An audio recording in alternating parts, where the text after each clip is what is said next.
So what we decided is to really go, we export to 50 countries. So to have a production base outside, because it's a bit difficult to conquer the world by producing it here. One of the biggest problems is our input cost.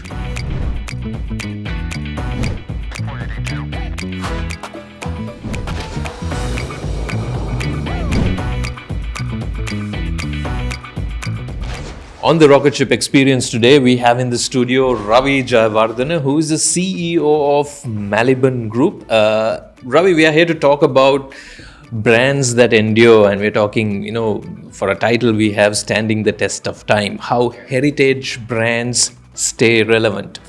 Maliban is a 60-year-old company. That's phenomenal that you are relevant in the market today. So I'll ask you to sort of step back. Yeah. And what makes such a brand so enduring in your view? The main reason, Shamendra, is that what I feel, everybody knows in Sri Lanka, Maliban is a 70-year-old brand, and last 70 years we have been dominating in the market. One of the key reasons is that as a brand, our DNA is the quality of the biscuits, where the legendary Mr. Echelon, the current chairman's father, started 70 years ago.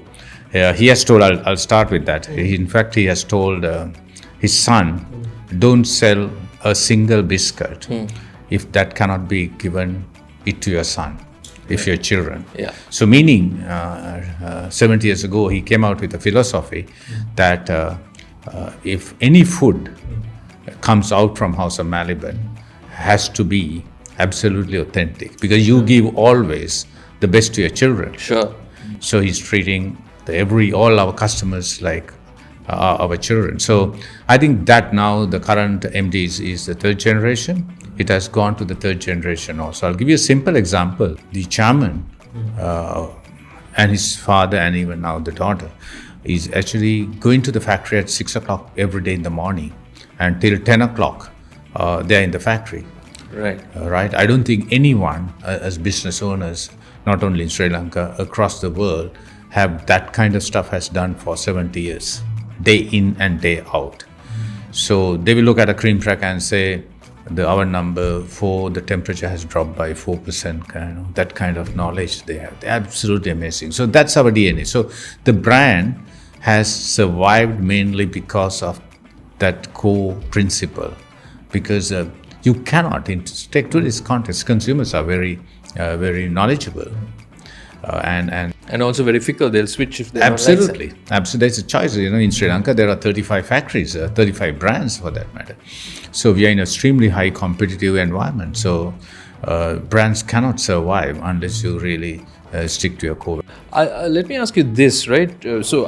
We understand now. Obviously, they are getting the basics right, which is give a perfect product to your customer, and day in and day out.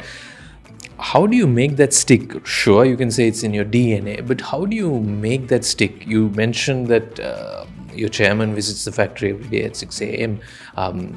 How do you sort of permeate that into the culture, into the people, into that guy, manning a machine at an odd hour?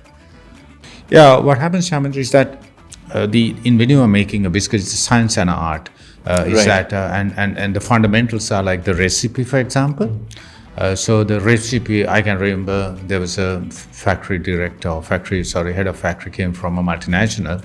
He said, we have come from a multinational, but don't touch the recipes. Right. These old recipes, what we have developed, and now take the last 2-3 years, things were very expensive due to forex issue. But one direction the ownership gave was that don't touch any recipes, don't take any shortcuts, which we have. That's very, very, because there's a tendency otherwise you fine tune the stuff because of the issue. So, and then when you stick to that core principle of the recipe and the methodology, the total process, right? And it is from start of raw material up to the finished product, up to it reach the consumer, the total value chain, we do that monitoring. Because the quality for the consumer's point of view is not the quality what you get it from the factory, for example. Right. Because during the transit, storage, in Sri Lanka, the general trade, this mom and pop shop still contributes 80% of the sale. as high as that still. Yeah, still Right. very high. Though the supermarkets are growing, still the 80% come from mom and pop shops. So this corner shop storage is very crucial. So when we look at quality, we look at a more holistic way of doing it, because what you buy, actually the consumer buy from the retailer, from the channel. So that's very crucial. So our quality people, for example, they continuously take samples, because we put 6 months expiry, after 4 months, after 5 months, after 6 months, sort of how the product behaves under different temperatures, under different storage conditions. So the quality, when you maintain, it's not just a one-off thing. That's why we won the Global Quality Award for manufacturing. So you as a CEO cannot just wait for the stock to move out of your factory gates and then think that, okay, my job is done. Definitely not. How much of your time do you spend managing the product outside of your gates before it reaches consumers, you think? We do have, I'll give you a simple example. We have our management meeting. Sales and marketing is a meeting every Monday when the week starts. So the entire board sits with that. Right. And in fact, that is something, of course, during the COVID, we couldn't hit the market, but our senior team hit the markets. We have even factory team goes and hit the markets on a regular basis. So it's marketing. The field visits are not only the sales people do, the marketing people, of course, but the quality people, sometimes finance people goes, supply chain people. So it's a bit of a, not on a regular basis, once a quarter, once in 6 months, like that. But the sales and marketing meeting, actually the week starts like a prayer every week with sales and marketing, and we spend 3 good hours, quality hours on that. And that has been the last, I could say, I've been here at Maliban now last 10 years or 11 years, has been the practice. So when the last few years, Ravi, has been rocky for business and then this country in general for reasons like the pandemic that were completely outside the control of anybody in this country, and for the damage that we have done to our country by ourselves, right? But as a business leader, you cannot just take a back seat and say, okay, let's wait for everything to settle, right? Talk to us about how you manage to deal with or keep true to your brand promise in difficult times like this. Do you make compromises? How do you manage your balance sheet? How do you manage your income statement from top line to bottom line? What were the choices that you found most difficult? Yeah, I think sort of, as you said, that we had 2 years of COVID and then, of course, the forest crisis. So it was like a 3 year of drama. So actually, when COVID started in around March 2020, we had an emergency meeting. And one of the things we very clearly told is that because at that time the COVID was a completely new thing. We, first time we were experiencing health curfew, for example, and lockdowns, etc. Yeah. So one thing we were very clear, that was that there are things that we cannot control. There are things that we can control. So be right on top of things that we can control. Because if there's a lockdown by the government, so there's no point of discussing that. That's a lockdown. So we have to have very high resilience. Actually, with that, the company also became very resilient. All the departments work together. At times, even if you do a mistake, high sort of tolerance for that. Because that time, I think overall team spirit also, because we were pushed to the wall, not only us, I think the entire country, not only the entire country, the entire world for that matter. So I'll give you a simple example. During COVID, those 2 years was one of probably the best years in Maliban history in terms of top line and the bottom line. Right. Mainly because of the fact that the biscuits, the category that we are in, is like a staple food. And due to hygiene, I think people really sort of shift to, so the category also expanded. Sure. Because there was a huge, health hygiene issue. And one of the challenges we had was that, so we say, okay, production is our forte. The fundamentals, stick to the fundamentals. Sometimes when you're pushed to the wall, sticking to fundamentals is difficult. So production, for example, when the first lockdown, I can remember out of 2,000 girls, only about most of these people who are working in the factories from outside, and we had only about 30% staff inside. So we spoke to the police, we spoke to the forces, we spoke to the health. With the health guideline, we brought them back to Colombo. About 70-80% came back. We gave them we created a special area for them to stay, like boarding places. We hired our own buses. We organized our own buses. So it's like a small demarcation. It's a biobubble of sorts. That's right, like a biobubble. And these the factory staff were not exposed to the outside world. We gave all 3 meals, so they actually spend only in 3 places: their boarding place, bus, and the factory.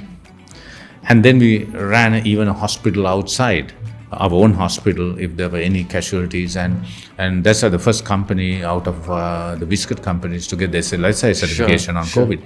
So how we handled that was that we produced, and then the sales. The salespeople also work sometimes. Generally, they work 8 to 5, 8 to 6. If it's a lockdown, lockdown opens at 6 p.m. They start at 6 p.m. and goes till 11 o'clock. So there was a lot of flexibility and work as a team, and that really came out beautifully. As a manager, you must be looking at every line in your income statement and also your balance sheet. Yeah. What were the ones that were most difficult to manage? Was it revenue? Was it cost? Was it your bottom line, which then impacts your balance sheet? I think the last 3 years, the biggest thing was difficult was the cost, Right. the input cost. I'll give you a simple example. Flour was about 2 years back was 70 rupees. It went up to 300. Right. Right now, settling down slowly. I think it has come to now about 240. But it was the base figure was 70-75. Sure. The margarine again went up by about 300%. Sugar went up by about 300%.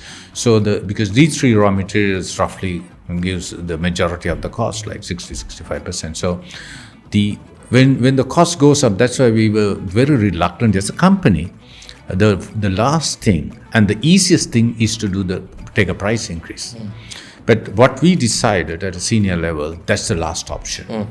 So what we did, we tried to be more, not cost cutting per se, the cost efficiency.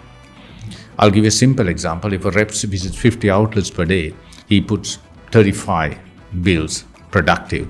We told the guys, hey, try to go up to 40, 45. Ideally it's 50, but in real life it doesn't happen that way. Because the rep's time, energy is spent, the vehicle goes. So, we went into fine details. So working from home, first time we started.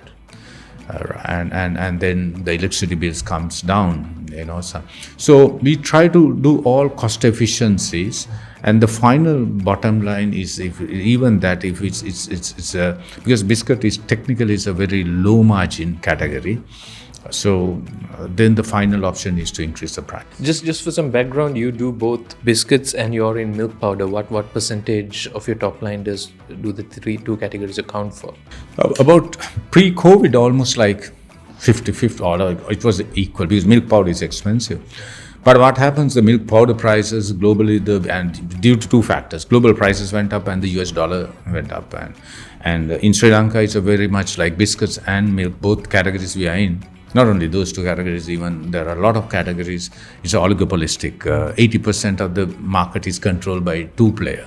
Sri Lanka, is by default, it has happened, right? So, and in biscuits, you are one of the players. Yes. Major players. Yeah, but in milk powder, you are not a major player. Yeah, but we are as a company number 2. You're not, okay. So you have absolutely. market dominance in both areas. Yeah, of course, both areas. So what we have seen, the milk powder prices due to forex and the world market prices going up, the prices went up almost like the consumer price, or almost 500%. So before the price increase, I'll tell you just a number, around 8,000 to 9,000 tons of milk powder consumed for a month in Sri Lanka, right? But because of this price increases and consumer spending issue, now from 9,000 it has dropped to about 2,500, 3,000. So almost your market has come down by 75%. Absolutely, 70-75%. Right, and this is people were using milk powder with their tea, I presume, mostly. Yeah, mostly tea. Mostly tea, and outside what we are seeing is like energy thing. They have a milk tea and it's like a meal for them. They put a lot of sugar. Sri Lanka, we see that about 5 cups of tea average per person drinks. And every time they put sugar, and very less people, not even 5%, drink tea without sugar. Sure. So as a CEO, I want to ask you, you have several challenges that are outside the company. For instance, the forex crisis. You have to deal with low consumer demand. You have linked to that, you have inflation. Yeah. Right? Which is the most difficult one to navigate currently for you? I think the again, going back to the fundamentals, that the consumer spending power has declined, meaning that her income is the same, but I'll tell you, food, what I've seen in the newspapers, the inflation is almost like 60%. Now she's very careful of spending it. What we have seen, even milk powder category, she doesn't drink. The parents give it to the kids, kind of stuff. So one area it's beyond our control is her spending, right? And again, within our control of things like the cost, for example, without changing the recipes, even our production lines. Now, for example, Golmar, we run continuously, and when you do continuous runs, the production cost comes down, right? So the turnover time. We go into very minute details now. So, but now what we are trying to do to get a bit of a situation where things that the consumer spending, the max pack, I'll give you a simple example, max pack, the 500 gram pack. This is not only I'm talking about Maliban, the industry, most of the time, during the COVID, the max packs were selling. And if you take last 5 years, because take cream cracker, for example, cream cracker is a high consume category, a high consume product. So whatever the brand is, and people take 500 gram. Even in GT, small outlets, the 500 gram was very, very good. Now it has come to the smaller packs. Now she wants to buy a biscuit, but because she doesn't have much money like previously. So what we have seen during the last 6 months, the smaller packs are now moving. So the reps are now, it's a mindset change because, and even for the dealers, of supermarkets, no issue, because based on the offtake, they order. So there's a automatic system. But now the reps, we told, and we are our development team, marketing team, based on that insight, this is not only biscuit category. It has happened across all categories. People are downgrading their pack size. She wants to have even I heard shampoos, things like that. The sachets. They go for a sachet versus buy a shampoo bottle. Yeah, that will happen. I was in India last week, week before, and India biscuit category, what I heard, 60% the Indian biscuit market is 5 rupee and 10 rupee. That's Indian rupees. That's roughly in Sri Lankan rupees, 25 rupees and 50 rupees. So this tiny packs. You can see. Is that even 50 grams? Yeah, that's right, something like that. So I think Sri Lanka, if this continues, will go towards that. Okay. So as a CEO, Ravi, you can't sit back and say, hey, these market conditions are beyond my control. For sure, maybe some of those are. But you have to be looking at the future. You have to be looking at opportunity where that next growth is going to come from a company like yours, where dominating 2 market segments, right? How do you grow? Yeah, that's what we decided. Okay, Sri Lanka is a 22 million population. If you map out, when we did our 5-year strategic plan, we realized it's with this, because it's easy, not easy per se, but the current economic conditions to come back to some kind of a normalcy, because it's a global recession. You would have seen in some country, UK, 3 prime ministers within a short period, kind of stuff. So you can see that this in Sri Lanka, whoever comes into power, this agony will continue for a while, say 2 years, and then even if things comes back to normal, Sri Lanka growth is somewhat limited. Because biscuit, the 2 categories we are in, biscuit is a highly penetrated category, right? Every household eats some kind of biscuit, whatever the brand is. So what we decided is to really go, we export to 50 countries. Okay. And what percentage of it? Currently, it's about 8 to 10%, right, in terms of volume, but in value, it's a little higher. But and just biscuits or milk powder too? Just biscuits. Biscuits. Right. Biscuits, and of course we have the Litland range, the Yaposha, but primarily biscuits. So to have a production base outside, because it's a bit difficult to conquer the world by producing it here. I must tell you that. One of the biggest problem is our input cost. Our electricity bill is one of the highest in the world, electricity tariffs. So I'll give you a simple example. If you produce in Bangladesh or in India, for example, 30 to 40% less, same. You can run the same recipe. Oh, right. Yeah. So if you are a global customer, and because is in India, in England, Europe is our biggest export market. And now, whether you produce in Sri Lanka, I'm talking about a biscuit or a cookie, or in India, I'm just giving that example, the perception is there's no difference, big difference. But for tea, say country of origin is very important. Cinnamon country of origin is very important. When you say Ceylon tea, globally number one, then you can tag a price for that. For Ceylon cinnamon, you can tag a price. But the categories that we are in, you cannot tag a price based on the country of manufacture. Right. You got it. I'm just comparing So if you had production overseas, obviously you will export from those markets versus Sri Lanka because of the high production costs you're dealing with here. Absolutely. Electricity is how you say. Are there any other aspects? Of course, the overhead factor, the taxation, if you take the total overall cost factors, right, and most of the raw material are imported anyway. So this is something with the total input cost is high. So, for example, I'll give you a the exports, we are almost like, to get the US dollars, we are exporting break even 1% maximum margin. Right. So, it's very tough. Some actually, I'm just managing the portfolio. Some at GP level, we are losing. But due to this US dollar, we need dollars, so we are doing it.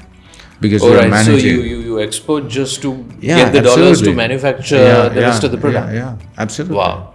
So that's so tough, really, because of the cost factor. But we are managing through the portfolio, but that's a fact. If you look at, how do you look at your remit? You're in milk powder, you're in biscuits, you are in food. Yeah. Right? Yeah. That's another way to look at it. Obviously, grow overseas is another growth opportunity. How do you view your sort of remit of the company? What business are you in, and how do you want to change that in the future? I think the main business what we are in is we are in foods business. Right. If you take the last 60 years, biscuit from a very snack has become almost like a staple now. So now we are in actually Little Iron, we are in bakery, right? We are in biscuits, we are in cookies, and then we are going to extend it to further another confectionery category probably next year. So in the confectionery landscape, we will expand within the country, right? And dairy. So those are the two things. But as a company, Maliban DNA is biscuits. Maliban is famous for biscuits. So we will stick to our DNA, meaning when we go out, our main focus is biscuits, because that is what we know the best. South Asia is, like you said, a competitive market. Biscuits sell in sachets, tiny packets, right? So it's an indication of how ruthless the competition may be out there. We've had regional players come and try entering Sri Lanka. It hasn't worked out from what I understand. What are you taking out there if you go to South Asia to manufacture that is already not available there? Yeah, sort of. Our prime objective of going into South Asia, for that matter, is just to use as export hub. Like say, for example, it is not to, because those are big, Bangladesh or India, or for that matter. Those are exceptionally big markets, and for us to even to carve out a small percentage, you have to put a lot of effort in terms of resources, perhaps. So what we will do is that we will only shift the production will happen there. Because if you are in England, or if you are in Africa, or if you are in US, because we are exporting to all 6 continents, and whether you manufacture, because what they look at is the total quality, the brand, the production, the total, the ethical framework, etc., corporate governance, etc. So So, and if those things are okay, if all are takes, so then if the cost is 30-40% less, we can use that as to export.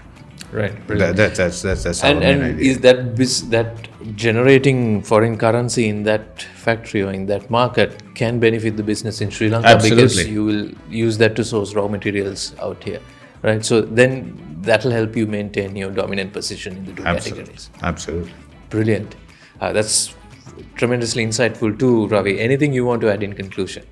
I'm extremely happy. Thank you very much for calling us. And in fact, as a company, being one big blue chip company, I'm happy to tell this particular the success story during the last 3 years, perhaps under tremendous. When it is not done by one individual. It's actually, we openly say that, and from chairman up to the factory floor worker, chairman up to the sales rep who works on the street. As everybody contributed. So one thing, we have created a culture, there is no single hero, right? So all are heroes, and that's something which actually galvanizes a lot of positive energy, or like one Maliban family. That really helps, because otherwise what happens, especially under these circumstances, Shaman, you have to be internally united and have one strategic vision, fully motivated. And to conquer the thing. So it's very important. That's one. And number two, it's we do an operation like outside in. Outside in meaning what is happening outside, the internal team is very flexible, very resilient, and we adjust it. Because sometimes for a local company, when you have a lot of experienced people, there's a certain paradigm. And if you stick to that paradigm and, we have done this 15 years ago, 10 years ago, or even 5 years ago, and you can't survive. So you have to relook at the total business model, you have to do the operation. So that way, I think Maliban has come a long way, and that really help us to really do well as a whole company. So you have your core culture which you hold on to dearly, but you let outside forces challenge your internal processes and thinking, so that you are very current. It's a continuous improvement. Yeah. Brilliant. Ravi Jayawardena, it's been a brilliant chat. Thank you so much for joining the Rocketship Experience.